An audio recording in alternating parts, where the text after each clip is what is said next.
1.75 billion children who are sheltered in home or locked down.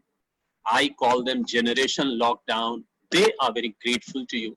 They are very grateful to the entire teaching community for the work that you have done, the way you reached out to them, the way you supported them in their times of need, and therefore being part of the teaching community. I must compliment you, congratulate you, and wish you luck. Amrita ji has given me the topic, the way forward, which means there is a way on which we have traveled some distance, and how to travel on the same path, maybe in a different way or with different equipments, with different kind of preparation. That is what probably she wanted me to discuss. And therefore, to begin the whole discussion, very, very meaningful, I thought that I'll begin this discussion with a very short story. And that story has a very meaningful purpose. It has a very direct message for all of us, not only in the teaching community, but for the entire world, everybody on this world. So the story goes like this. There was a king once upon a time. Amrita ji, all stories begin like this only. There was a king once upon a time. There was a princess once upon a time. So this story is no exception. And this also begins with, there was a king once upon a time, and he got two beautiful falcons as gift. He brought it to his kingdom and gave it to his falconer, that is the trainer, to tend them, to train them, to look after them. And everything began. And falcons look majestic when they fly, you know, and when they soar high, you know, it is a treat to the eyes to see. But what happened was that one of the falcons started flying, and she was majestic. You know, people will come out and see, praise. But one of the falcons just refused to fly, and that became a matter of concern not only for the king but for the entire population of that kingdom. And all doctors, vaidyas, you know, everybody was summoned to take care of the falcon, make the falcon fly, but all attempts failed. And finally, somebody counseled the king that, look, maybe this falcon is not used to the modern treatment of allopathy or something like that. You probably have to call somebody from the village, a farmer who has the traditional system of medicine and who has some experience in tending the falcons, and probably he will be able to do something.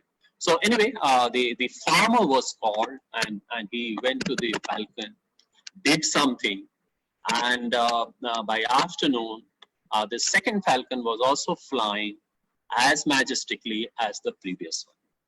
And then the farmer was called by the king and asked, farmer, what did you do? Please tell us, and take this gold coin, that gold coin, and things like that. And the farmer bowed before His Majesty and said, sir, nothing doing. I'm not going to take anything extra. I did nothing. And the king was further surprised that you did nothing and the falcon is flying after a long time, which it was not doing. What did you do? And then comes the treatment which the farmer shared with the king. He said, I did nothing, sir. I simply chopped off the branch on which the falcon was perched in. So what is the moral of the story here? So anybody can unmute himself, herself, and just tell me, what is the moral of the story? Comfort zone. Comfort zone. You see, as long as we are in our comfort zone, as long as we are in our mundane, the safety, the complacency, we are not going to learn anything new. And this is exactly what has happened with all of us. When we were thrown into the pond, almost with our both hands tied at the back, and still we knew how to swim. So that is the moral of the story. If we really have, and literally also, I think it is said, some of the English language teachers would remember, Turner Williams said that a bird never learns to fly unless thrown out of her nest. You see? So that is what the whole story is. So we have learned. Now that we have started flying majestically, we have to do something. So give me a minute. I'm just sharing my screen now.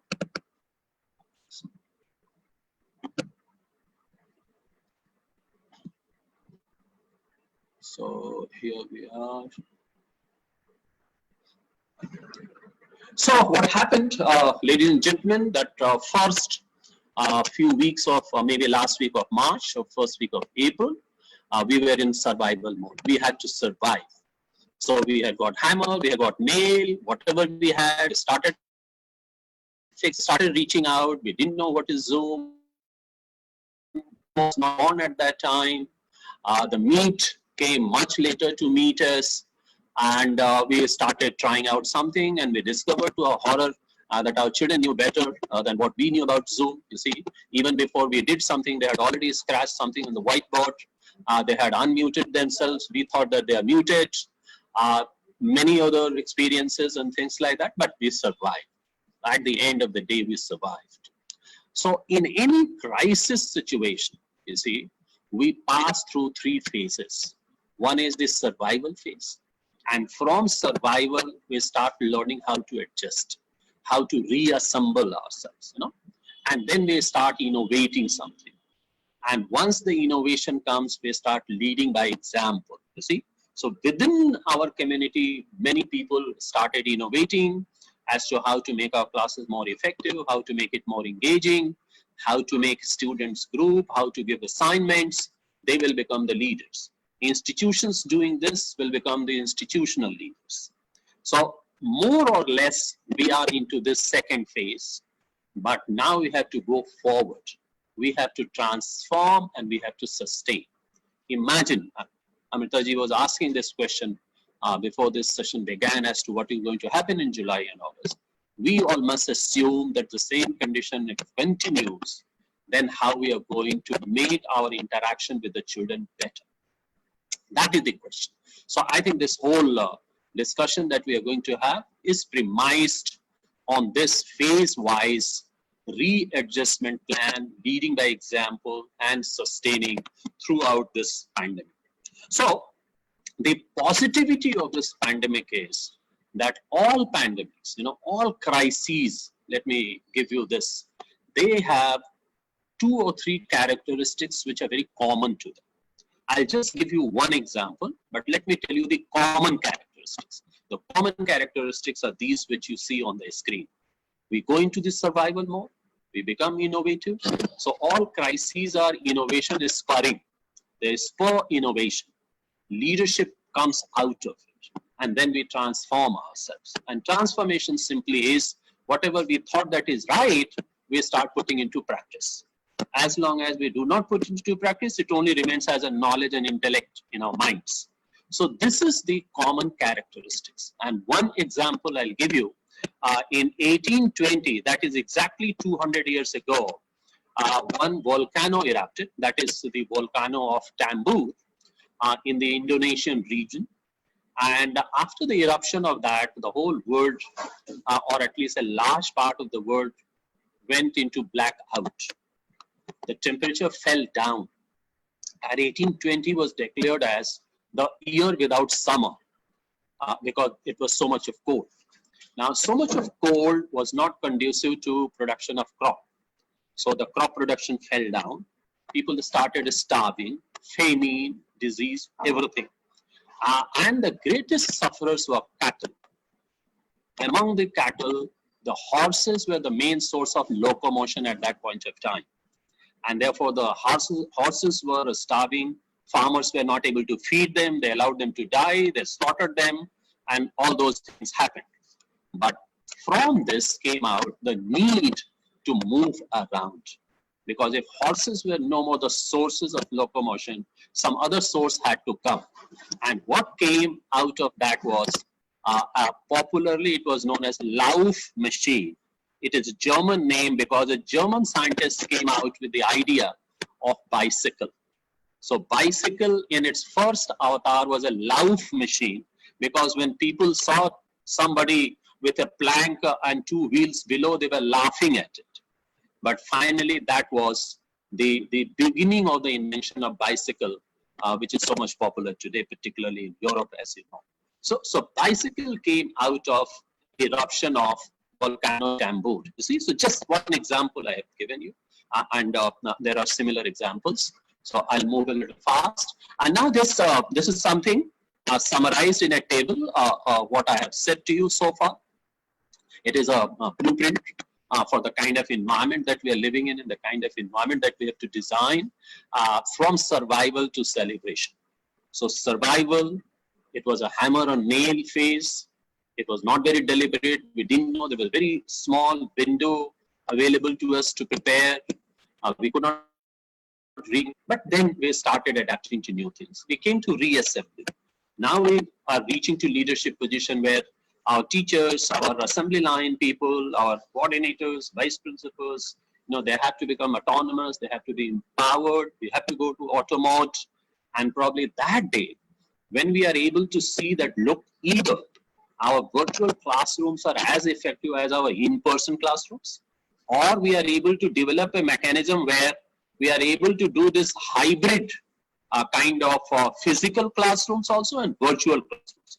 I think that day will be the day of celebration, and we have to move towards that. So survival to celebration, go through hammer and nail phase, reassembly phase, and leadership phase. So this is the design in which all the schools have to work. And therefore, it requires a very distinctive playbook for all the leaders. You see, I'm just asking this question, and if some of you can, don't take it literally, but take it metaphorically. How many of you have heard the name of General Manik Shah?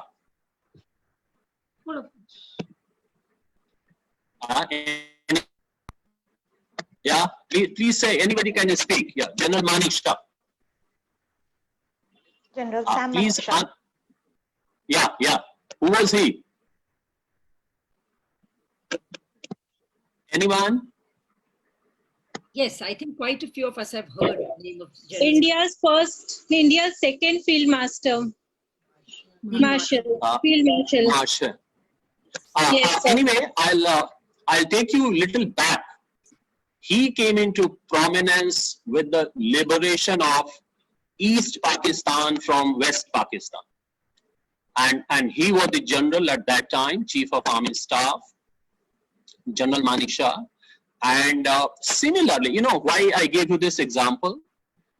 If that Bangladesh was not created, and if there was no 1971, then General Manik Shah would have gone as a retired general like any other general.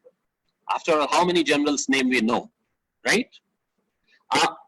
The idea that I'm going to throw it to you is, a general is known by its heroics in a wartime.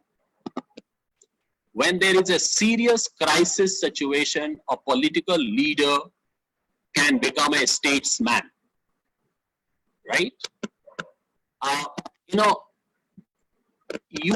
Any leader is not known by what he or she did during a very nice, comfortable peace situation. But if it was a crisis situation and the leader managed it well, then the leader will be remembered for a very, very long time. So same is the case with us. As school leaders, all of us will be known more for what we are doing during this period of crisis rather than what we have done before this or for the rest of our life later. You see, that is the significance of a crisis situation. So our playbook, as I said, and our model operating procedures should be based on some different, premises. We have to show an abundant, caring leadership. You see, one leadership coach, John Maxwell, has said that people do not know for what you know, but they know you for what you care for. You see? So that is what a caring leadership is all about. Proactive leadership, inspiring, nurturing leadership, and a very strong shoulder of the leader where everybody can come and lean on if they need it. So a leader, stabilized shoulders to allow others to come and lean on by way of support, investment in them, inspiring them, keeping their morale very high, being flexible in your approach, proactively thinking as to what you can do, and communicating to them everything with care, candidness, compassion, and taking them on board all the time, you know. So transparency is the key word as far as your communication is concerned. And you have to be very, very caring for the people. You know, people are under distress. People are traumatized. They are anxious. They are under fear, you know. So only a transactional business, communication will not work at this point of time. So this is one aspect. The other aspect of it is that if the leadership does not take care of the teachers and the people working with them, then inadvertently, the teachers will also not transfer those caring and inspiring things to their children and to the communities that we are serving. And therefore, there will be a communication breakdown. Right now, we have to create a very, very harmonious community feeling where everybody is bothered about everything. Everybody is caring for each other. So that is something very, very important. So you have to, redo your playbook that what should I do to ensure that I'm known as a caring leader? What do I do to be known as a proactive leader? How do I inspire my people? Do they look up to me for inspiration? Do they trust me? Am I compassionate to them? And can they approach me if they are in any situation? So that is the question that we have to constantly ask. Now that we are talking of the virtual learning, the first part of this screen is course delivered virtually, instruction, content, assignment, assessment, interaction. But the most important thing is relationship. Now, if that relationship is not forged here, at 3 layers. Layer 1 is student and content. Layer 2, student and teacher. And layer 3, student and student. These 3 are very important. And that will determine the effectiveness with which we are reaching our children.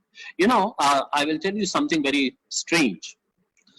In-person teaching and virtual teaching. There is a very dichotomous perception of the two. In-person teaching, we always have a feeling that we are closer to the people more than what the closeness demands. And in a virtual situation, we have a perception that people are so far apart that we just cannot reach out to them. So that is only at the level of the mental level of perception. That in person, we think we are closer than what we really are. And in virtual field, we feel that we are farther than what we actually are, you see? And you can just, jog your mind in quietness for a moment, and you feel 2 teachers live somewhere nearby in the same locality at a distance of 200-300 meters, is still in this virtual world. You think, oh my God, how far we live from each other. So that is the a dichotomy of the virtual field. And therefore, our ability to forge those relationships with the children, with our colleagues, with our team, developing a content which the students can connect with, and students at this point of time are feeling isolated. Not only isolated because they are in the house, but they also feel that they are not part of any learning community. So they're not belonging to any learning community. They are alone, there's nobody to help them, no peer interaction. And therefore, we have to think as to how to bring in those elements where children can connect with each other. They can talk to each other. Can we make some subgroups? Can we give them a project that you work together? Many schools, you must have seen, they have put this video on Twitter, on LinkedIn, on YouTube, where children sitting in their home, they have sent their videos that have been compiled, and a nice, beautiful song or a message or assembly, everything has been created. It is possible to bring children connected together. So relationship, I put all my money, which will make this virtual learning very, very effective. And therefore, what we have to do as leaders is that we have to work for building a learning community, and we have to rethink education as to what education is going to be. Way forward for education is something like this. If you see something bold in the middle, know, be, and live together. 25 years ago, UNESCO came out with this 21st century skill, and that report is called Delors report. The world, the politicians, thought leaders, educationists, academicians, they came together. There was a team, and a French politician, Delors, was the head of it. And if you know Dr. Kern Singh, politician, scholar, poet, and Maharaja of Jammu, he was one of the members. And therefore, in Delors report, you'll find Indian philosophy and Indian is reflected at many places. He came out with what? That learning should be for knowing, learning should be for doing, should be for being, and learning should be for living together. And this living together came from Vasudhaiva Kutumbakam, and learning to know what I must do, what should be my knowledge, how should I connect with the world, skill development, adaptability, new skills, that comes from learning to do and learning to be. So what you see in the bracket is the new version of that. So learning to know today is known as learning to learn. This is going to be one of the foremost skills that if we can teach our children how to learn new things, probably will not have to tell them anything else. Because you see, as it is, we are through very uncertain phase. Even if this uncertainty ideally is over in next 5 to 6 months, if you take a 10 years new scenario, more than 70% of the jobs in which our children will go do not exist. So we are preparing them for a workforce which we just do not know what it is all about. And therefore, learning to learn becomes very important. Adaptability. You see, it is not the Charles Darwin said that it is not the strongest, it is not the most intelligent, it is the one with the greatest skill of adaptability who will survive and who will thrive, right? Learning to be has become learning to become a good human, learning to become a person with sensitivity, empathy, compassion, forgiveness, kindness. Those are the qualities that we have to develop in our children, and learning to live together. As I said, United Nations on 22nd, they said stronger together. And we know we have numerous parables, stories in our childhood. We heard that story of that father who asked his 4 sons to break a single stick, and they were able to do it. And where sticks were bundled together, they were not able to break it. So the moral of this story is that we stand stronger only when we are together. So this is the kind of learning communities that we have to develop. But my message is for all the leaders and for everybody who cares to pay attention to this is that we also have to learn new skills. We also have to adapt. We also have to subscribe to the feeling and theory and philosophy of learning to become and learning to live together. If we are able to demonstrate it, then it will be easy for us to reach out to our children. If we are not demonstrating it, we will have conviction and will not be as effective as we want to be. And we also have to recognize certain shifts which are happening. Today is some international day of psychology or something like that. And I saw a tweet from one of my students. She's just around 14 or 15 years old. And she has given a tweet that may this day bring greater sense of understanding, greater mental health and well-being, so that all of us are able to work together. You see, I mean, that is the wish of a 14 years old child. And then I said that, look, what is happening today is that our spaces are expanding. No, all of us have shrunk ourselves in our houses, and we are trying to expand digitally and personally. And the outside world, the geographies, the demographies, the boundaries, they have shrunk. Okay, and therefore this is a shift. Now, when such a shift is happening, when the individual spaces are expanding, probably creativity and dynamism will become the chief drivers. So we have to be creative, we have to be dynamic, we have to be agile as leaders, and then we have to pass it on to our team and to the teachers.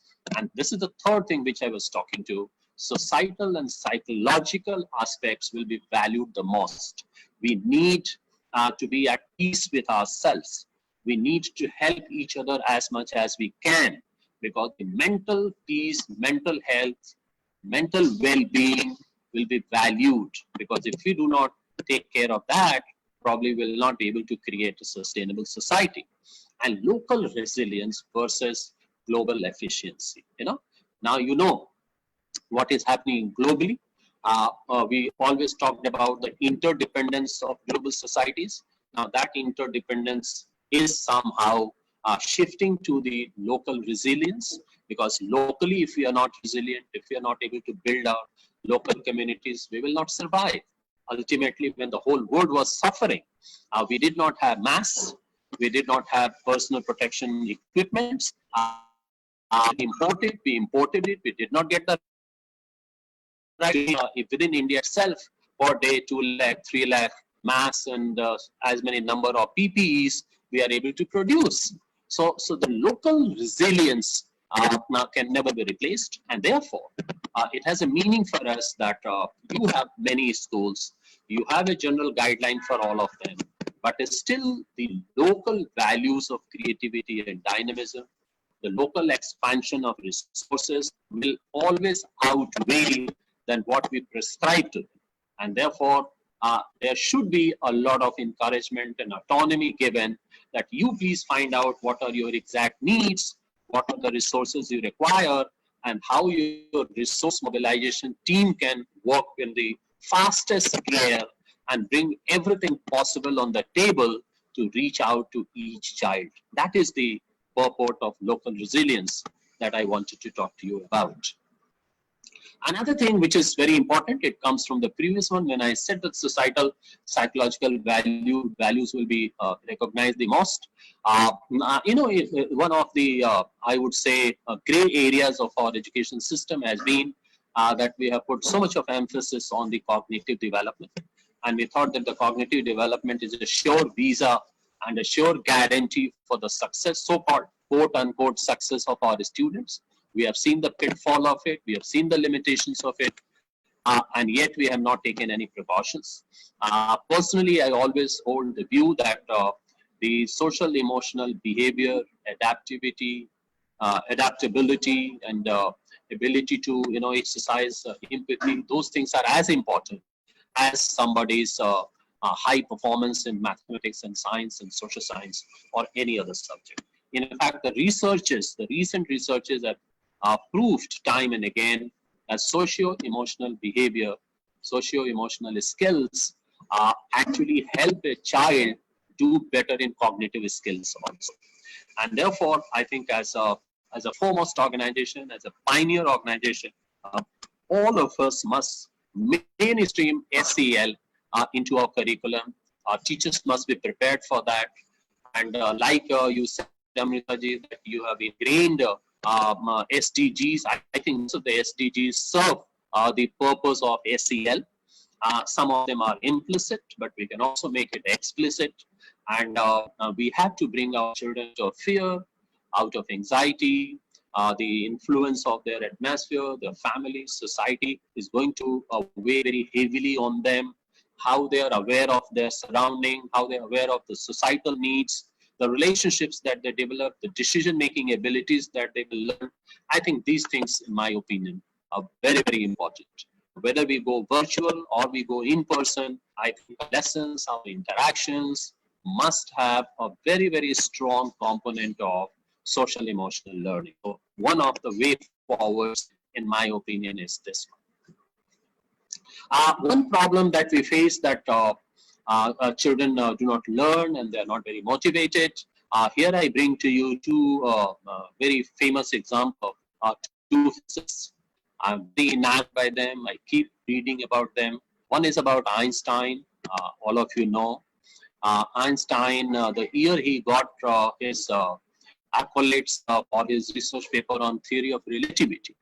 At the same time, he wrote a letter to his 11-year-old son, Hans Albert, and he was learning piano at that time, Albert.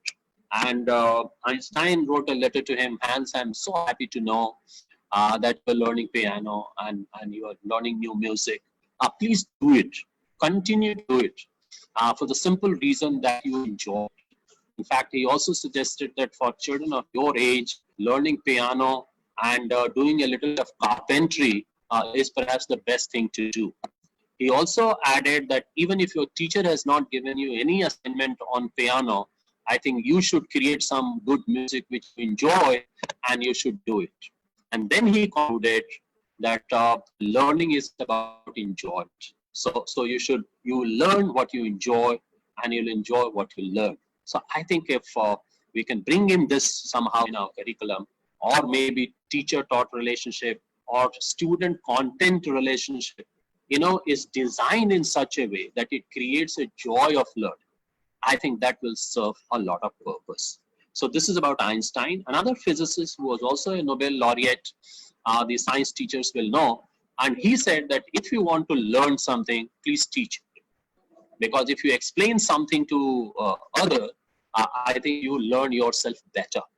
And that is where I come from to promote peer learning. So if in your lessons you can promote peer learning, start a discussion, let that discussion be initiated by a child, let that discussion be concluded by a child, and you see the dramatic impact it will have on others. And children are able to explain it in their own words, and other children are able to understand it. What they don't understand from elders, mostly they understand it from their own peer group. And the beautiful relationship between these two is what Feynman said, Einstein endorsed it, and what Einstein said, Feynman endorsed it. At one stage, Einstein said, and this quote maybe some of you will know, that, hey, teacher, look here. If you have not been able to explain something simply to your students, it only means that you have not understood it well enough yourself. So that is the message that he gave to the teachers, that if we are not able to simplify something for the children, then we have not understood enough ourselves. So these are the two secrets of learning, which I have deployed wherever it has been possible for me. And I think you should also try and see if something can be done. How else you can do this? I'm giving you some engagement tips, which will be handy for you. Let your classes not be just a monologue like I am doing right now.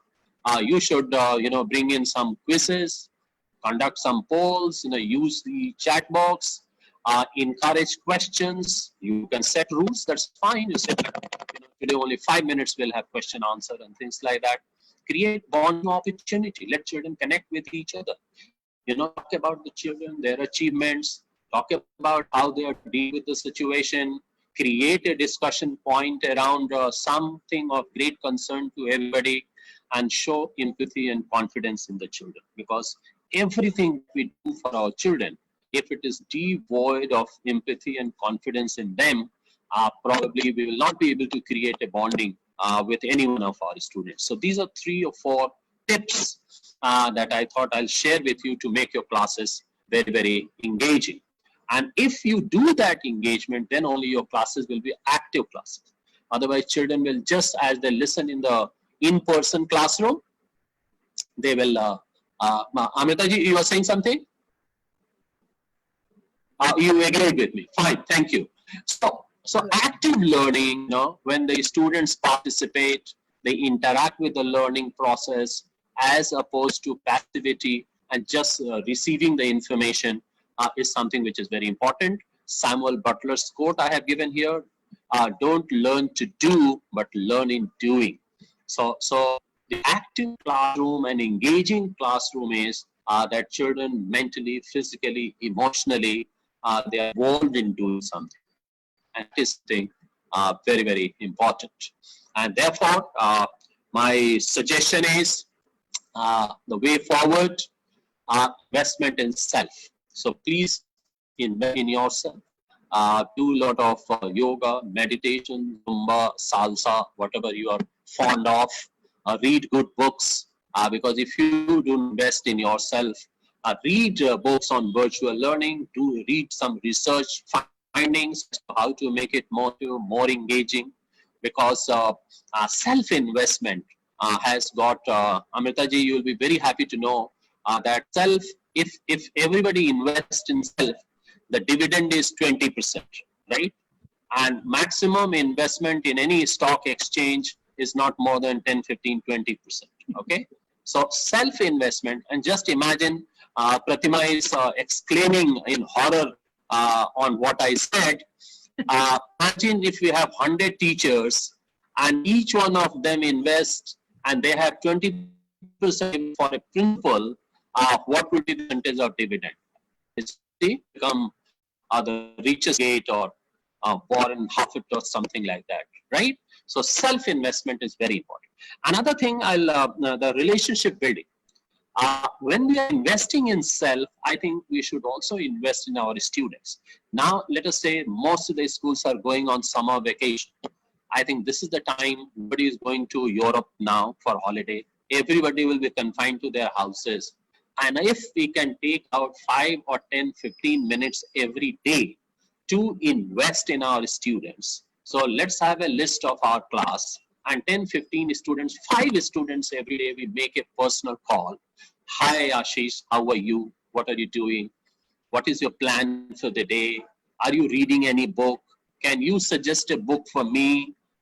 You know, if this conversation will be such a rich investment that its dividend you can't even imagine, and the amount of relationship it will build for you. Okay, we have to prepare for a hybrid scenario.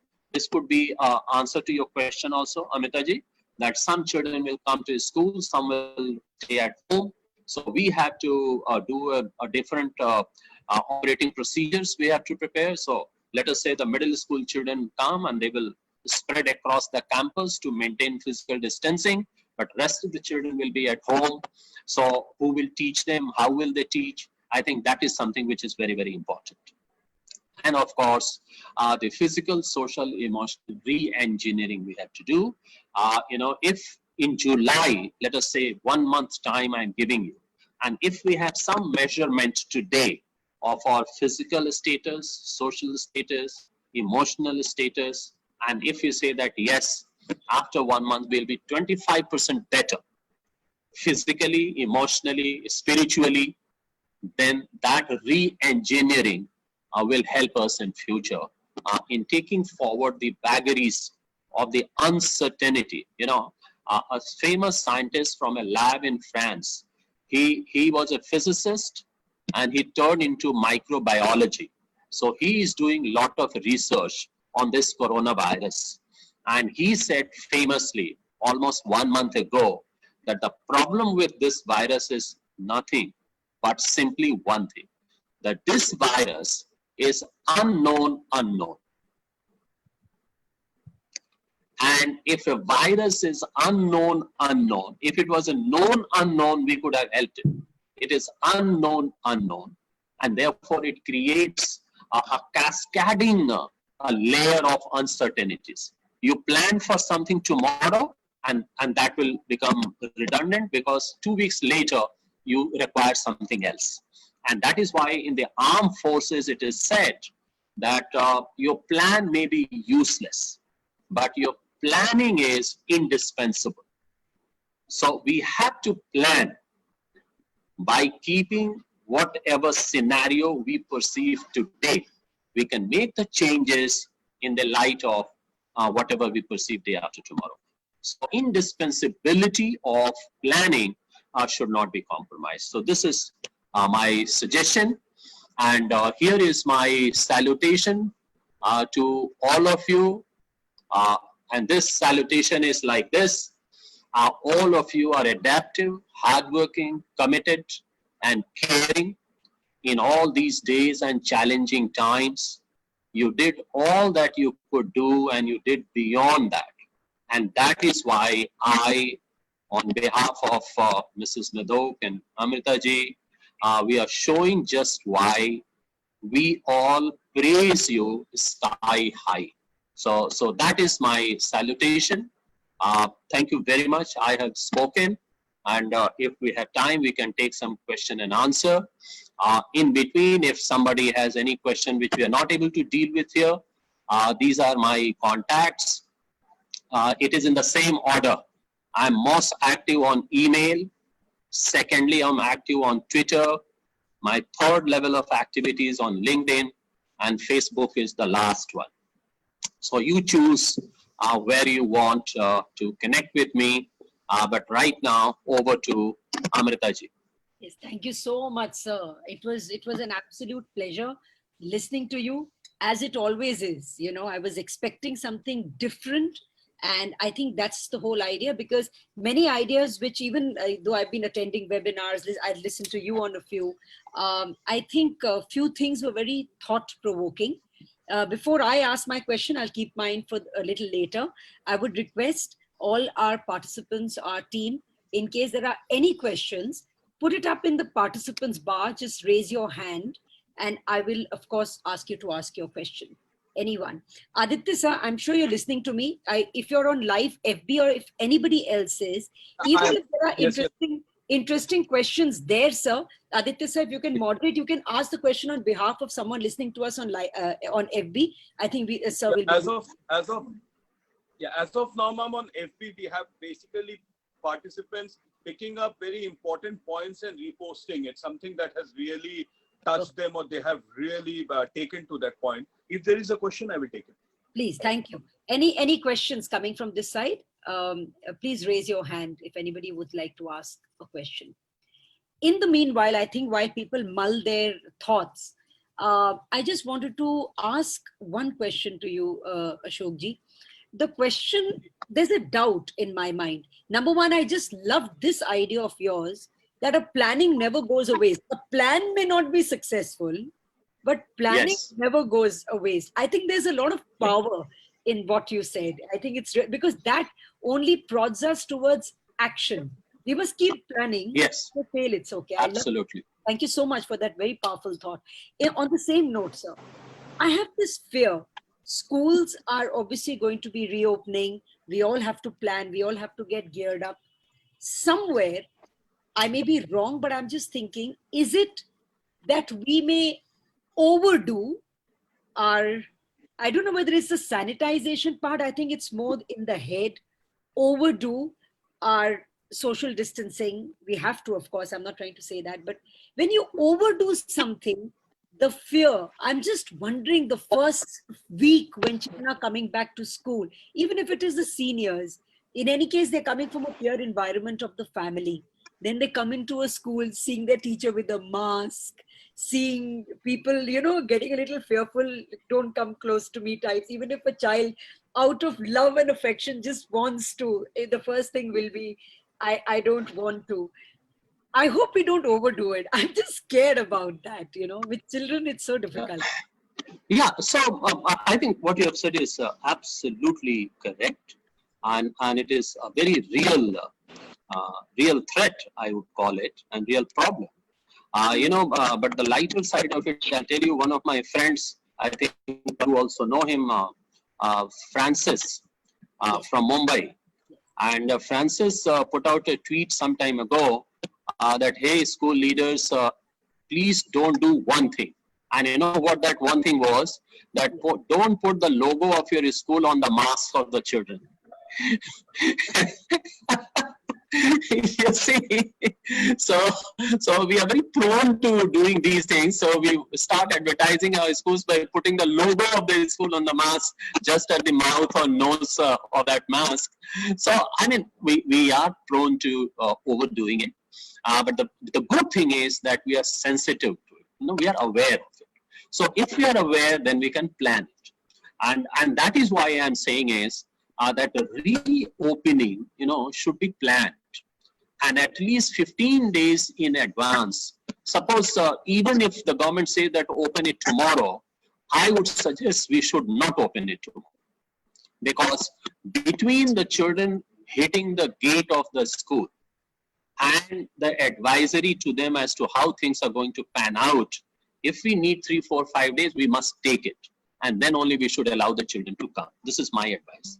And the second thing which will help is that on the first day, if we can accommodate 500 children, we should invite only 300 children to the school, just to test waters, that how we are able to manage these many children coming to school after such a long time, right? The teachers will have to demonstrate, because teachers also believe in a lot of huggings and appiya and chapiya. So we have to avoid that also, right? If we are to in our emotion, then probably children will also contain it, right? This is the second thing. The third thing which is very important is the youngest children. My worry is about the youngest children, because they have almost come out of the trauma because the teachers were able to reach out to them. And now they come to a school, that will be another trauma for them, right?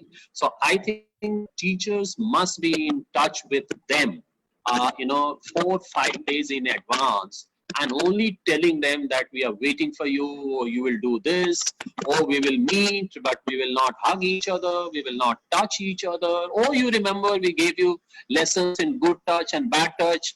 For next 2 months, every touch is going to be a bad touch. You get my point? So, things like that, we have to prepare the children. But the alternate thing, Amrita ji, in my opinion, that we are very good at adapting things, and we are very good at rising to the occasion. And therefore, if our planning is in place, our preparation is in place, our mental training is in place, I think we'll be able to overcome those problems. Right. So I just an added question, then Pratima would like to ask a question. I'll switch it on to her. I was just wondering, this is just a thought, one or two things, just I want you to maybe share at a later stage, if there are anything that any of the good schools are taking out as a manual. There are a lot of manuals that are floating, but I would like to have, if you could share with us, manual of any school. Say if Alcon is coming out with a good manual on how are you getting your kids in. For example, I was thinking if there is going to be an online orientation of children before they come to school, teachers taking an online, so that before I enter my school, I'm ready with my own sanitizer, my own mask. I know that there's going to be a thermal scanner, etc., etc. I think we all know it to a large extent. But I think great ideas, if shared with people like us sitting in Varanasi, I would really appreciate that. Yeah. So I'll do that, Amrita ji. There are 4 or 5 suggested manuals are already there, including one from United Nations, right? Yes. So I'll share that with you. But one manual is under preparation by NCERT, which will be circulated to the schools very soon. So that will also be there. But as I said in the beginning, please read all the manuals and make your own SOP. Because the people in Varanasi, children studying in Varanasi, even within Varanasi, your Varuna school and your Lahurabir school are different. So you have to tweak it to suit your own needs. But all these manuals are available. The ones which are available, I'll send it to you. And the NCERT is coming very soon, in any case. Thank you. Pratima, over to you, please. Yeah, thank you, ma'am. So, Ashok ji, throughout this entire 1.5 month of the lockdown, one thing which has really risen to the surface is the adaptability and the resilience of the child. The way they have taken to the online classes, it's like almost duck to water. My worry is not so much about the children. Once they are in the school campus with us, we lead them through the rigmaroles and distancing and all that. My worry is the homes these children go back to, because the emotional environment and the family dynamics have become so skewed, with parents losing jobs, with salary cuts, so on and so forth. So I feel that schools ought to be reaching out. You're talking about emotional bonding opportunities in our engineering. What would you suggest we do with parents so that 6 hours of the school or 3 hours of the school or 4 hours of the school, when the child goes home, his world doesn't turn upside down again because of family dynamics, because willy-nilly it's going to spill over into classroom performances. What would you suggest Yeah, to so do with the parent? yeah, so my suggestion is that the parents and children are living together at this point of time, and the worst that could happen to the parents, in my opinion, has already happened, and some more bad things may happen in next 1 or 2 months, right? So some of the children are already having some sense of what is happening in their families. You get my point? So they are already trying to adjust with those things.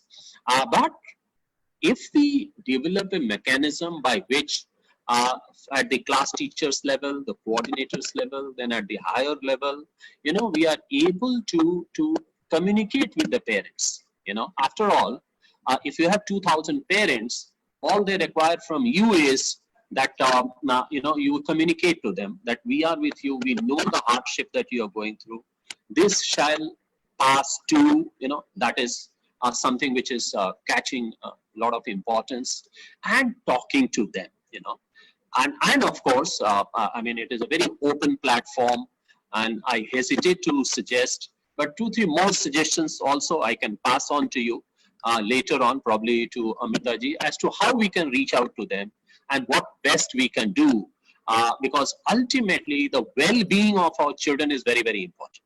And in their well-being of their parents and home is very important.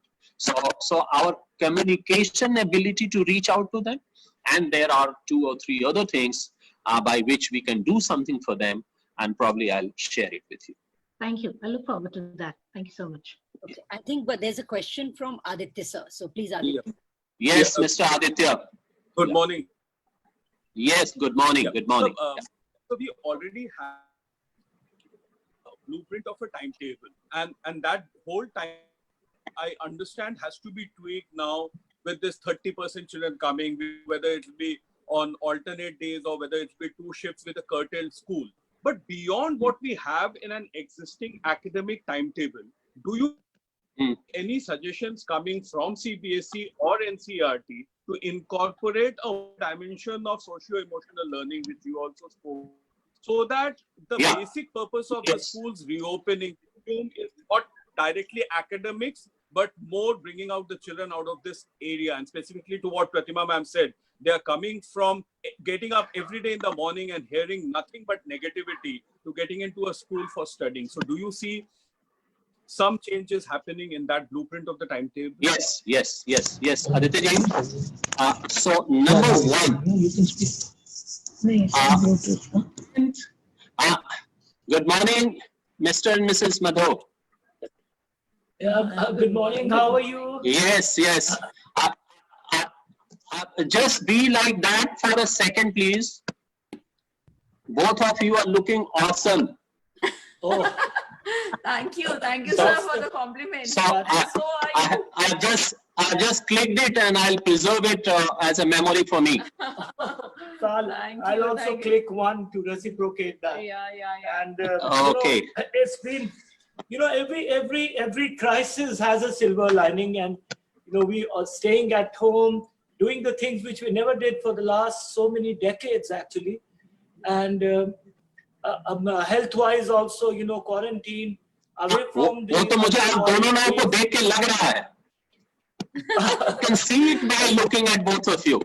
Yeah, Thank you. I'm Thank you not. so much, I'm sir. not allowed outside because if I don't disclose my age, but हो सकता है मुझे बाहर जाने को मिल जाए. So I would like to thank you. Your session was really good. And I'm sure, we have taken a lot of points. I have taken few pictures also of your slides. And as you have said, planning, we have to go ahead with our planning. And I think we all are great masters in planning. Pratima ma'am, Amrita ma'am, both of them are, I think we are all the time planning. And what you said and what sir is saying, silver lining, yes, this crisis should not be wasted. And after listening to you, there is a satisfaction, there is a happiness within that. Yes, what you have suggested, that stay connected with the parents, with the children. I'm so happy to tell you, sir, that my teachers, they are doing an excellent job.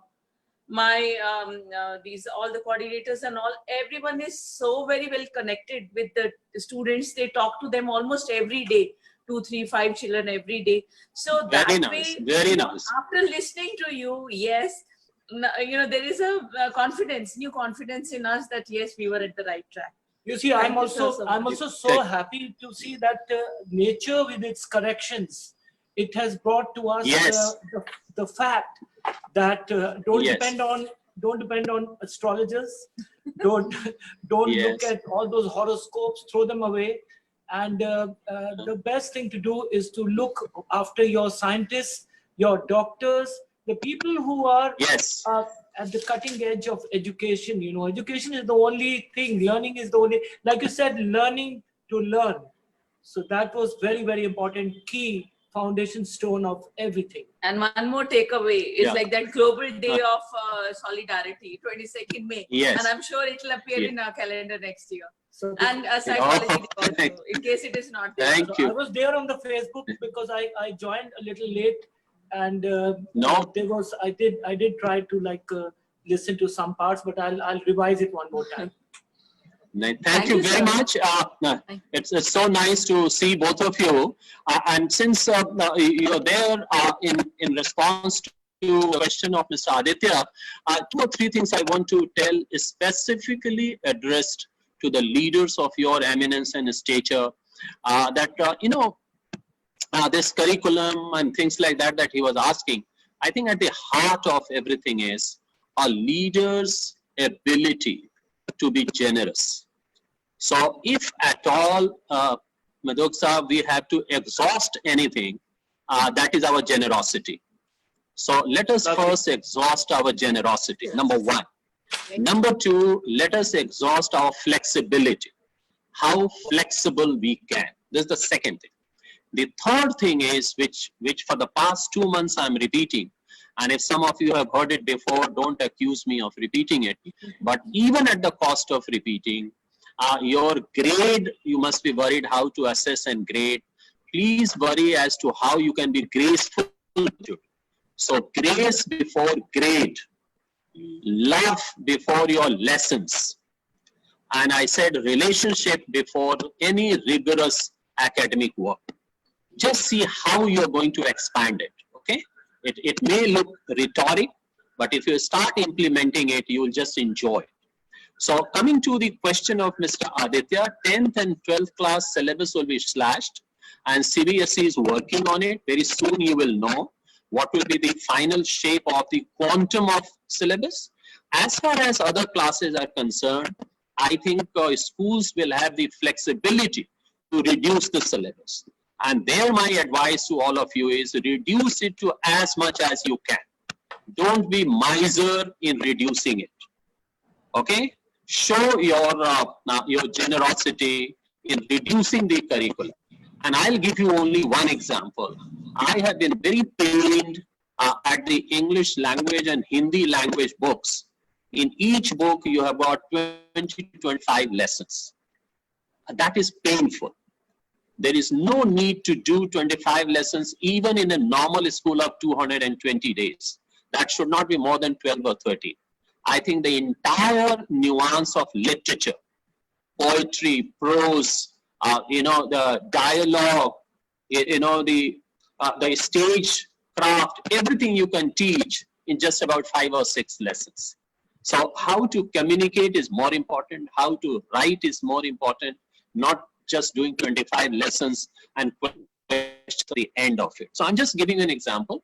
I take an excuse to say this in the garb of the question that Mr. Aditya has put, that slash your syllabus as much as you can, because CBSE is going to tell you to do that. But 10th and 12th, they will do, and we will have to go by that. I hope it answers your question. Yeah. Okay. It does. Thank you so much. Right. So we have another question from Mamta. Mamta, ma'am, you may ask your question, please. Good morning, sir. So Yeah, my good question, morning. my concern is related to the parents. In spite of taking all precautions that we will, apart from the planning and sanitization, everything, how to overcome or handle the parents' apprehension, anxiety. They will ask for guarantees and we cannot guarantee anything. That's what I feel. How to handle them, sir? Guarantee of what? Or nothing will happen. The children won't get infected. Okay. Yeah. So anyway, the gentleman answer to this is that you have to prepare your parents also, and you have to build a trust mechanism between you and the parents, and you give the evidence that this we have done to ensure that all our children are safe. You may have one child's concern. For us, it is 3,000 children. You know, there is a way how you can reach out to them. However, at the end of the day, it is the parental choice to send the children to the school. And give this choice to them, that if for any reason they are not able to build the confidence in sending their children out of their house, let them stay at home. Because a parental choice in terms of schooling of his child is prime.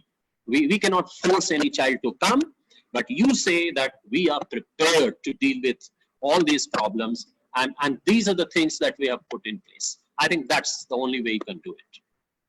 Thank you, sir. So I thank you so much, Ashok ji. I will of course ask Bharti ma'am to give her formal thank you, but she has already given her formal thank you. Okay, so then let me say a very big thank you on behalf of the complete team. And I think I really loved one or two other great ideas of yours, which I want to end with. You said that every problem has led to great discoveries. And I'm sure that this great problem is also going to come up with so many discoveries we really don't even know about today. And I think what is the biggest right now. discovery?